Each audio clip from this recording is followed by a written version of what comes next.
Bora, sot Lëvizja Bashkë dorëzoi dokumentacionin e nevojshëm për regjistrimin e gjithë kandidaturës në këtë zgjedhje.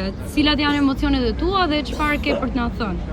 Unë jam shumë emocionuar pasi për herë të parë në historinë e parlamentarizmit të Shqipëri po dërgojnë lista kandidatësh të cilët janë vërtet përfaqësuesit e më të mirëve të shoqërisë dhe gjithë stresave të shoqërisë. Ka jo vetëm pedagog, intelektual, pensionist, student, aktivist, punëtor ndërtimi, ish minator, gra të cilat janë të angazhuara në jetën publike dhe politike. Jam këtu bashkë me Jonën, që është një nga kandidatet e listës së Tiranës, edhe jam shumë krenare që Jona dhe shumë gra të tjera do jenë pjesë e kësaj liste dhe mbi të gjitha i ftoj gjithë qytetarët të lexojnë programin e Lëvizjes Bashkë, pasi është i vetmi program dhe programi më i mirë politik që është pasur në historinë e Shqipërisë, sidomos në këto 30 e kusur vite, pasi ai program jo vetëm që do flas për modelin e zhvillimit ekonomik, jo vetëm që jep alternativa për politika më sociale, por ngre dhe çështje shumë të rëndësishme shoqërisë, që është barazia gjinore, mbrojtja e mjedisit dhe mbrojtja e gjithë atyre që janë më të pambrojtur dhe mbi të gjitha fuqizimin dhe një shoqëri më aktive. Jona, pse